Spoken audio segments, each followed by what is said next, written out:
So I want to respond to a comment that I'm being sex trafficked. Yeah, I am. These are drug traffickers and sex traffickers that I pissed off many years ago. So that isn't a shock to see that laid out there. It is something that I should probably be using that terminology a little bit more. But yeah, seeing those two gangster guys tonight, yeah, those are sex traffickers. Those are guys that take 12-year-old girls and make money off of them being raped.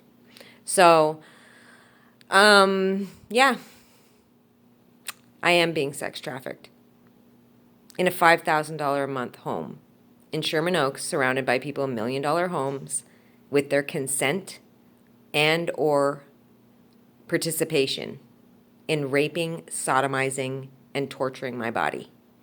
So, this is reality. And I just want to make a note that it's really interesting that I can actually meet people on the street, at cashiers or whoever, call a lawyer up, find out that, her mom had a friend or her mom had a neighbor that got targeted in the same way and was being harassed and all this stuff. And you hear that people now in 2020, like when this started in 2008, people were looking at me like, what, But now, 12 years later, people have their own experiences. They have their own knowledge of things that are happening in the world. They've experienced more evil. They've seen more evil. With the internet, you read about more evil.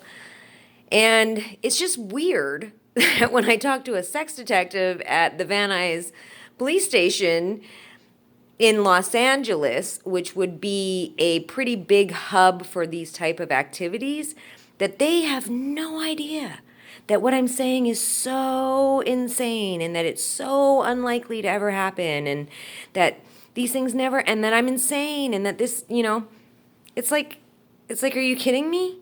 Like people are literally, I'm telling people this, I put it out for writers to make this into a book, a story to get this out there because it needs to be told. People need to understand what's going on if they don't. And I need my story told because I'm tired of being dismissed or, just, I mean, it's just insult to injury, Like I already have to go through it and then I can't even speak my truth. So, yeah, I mean, I just find that really odd that, and for me, it's more of a sign that the police station is infiltrated with organized crime guys, which, let's be honest, we're now recognizing police officers as murderers, rapists. Here in Los Angeles, they're being accused of having their own gang. This shouldn't be so out there for them. It shouldn't be for a sex crimes detective to not have heard anything like this ever. It just doesn't make sense to me. When I can go on the street, I can pick up the phone, I can make a phone call, and I can hear someone on the other line that I've never spoken to ever in my entire life say, I've heard of this happening too, to somebody else. No. So that's where this whole thing for them falls apart when they're like, oh, she's crazy. And they're really trying hard to gaslight and say that this isn't happening to me and that it's not real. I mean, the detective today was really fucking disgusting the way he was talking to me. Well, what's wrong with your vagina? It's like, for real? Like, are you really going to talk to somebody that's being brutally raped and sodomized and tortured like that? Like, check yourself, dude. Like, Still not willing to give me a rape kit. Why? Why is that so hard? You're going to waste all this time and energy, all these man hours of detectives and officers, and that's so much more worth that time to, demean me and, dismiss me and make fun of me. When I say isoflurane has a blue flash to it, I read that in a scientific journal. I put in blue flash because I've seen them. And in fact, isoflurane, when it interacts with something in the environment, now I'm not a scientist, I didn't read the whole thing, I don't understand most of that kind of stuff, but it clearly said that there was a blue flash. So, yeah, this is nuts. This is crazy. And I just want to end this with consensus does not equal truth. Because all these people consenting and saying, or, colluding and, as they say, how could everybody be in this conspiracy?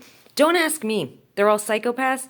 They all have their own reasons for being involved in this. Some of them are filled with rage. This is an opportunity. Some of them are just rapists. This is an opportunity. I'm literally an unconscious body that they can come and just, like I've literally heard audio of a man unzipping his pants, getting on top of me and grunting while I've got fans going on in the background. I've heard my dog barking and growling while I'm breathing, and some other woman is in the room trying to lure them off my bed so I can be raped. This world is fucked. It really is. And I'm a fighter, and I'm going to try, and I'm going to do my best to keep, I can't even go there. I can't. But this world is fucked because good people aren't willing to fight. There's a woman that lives on this street that was bummed out that I put a sign out there saying I'm being raped in this house. And she was like, I don't want my kid reading that. It's like, well, you know what, lady? I don't want to be raped anymore.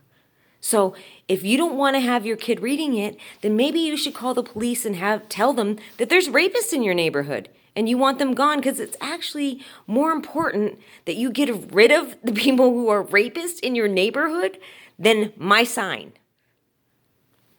Just saying. This is an opportunity to get rid of a whole bunch of rapists in your neighborhood. So be bummed on me about a sign when I'm getting my vagina battered and my asshole ripped open. Acknowledge, recognize, live truth. It is what it is.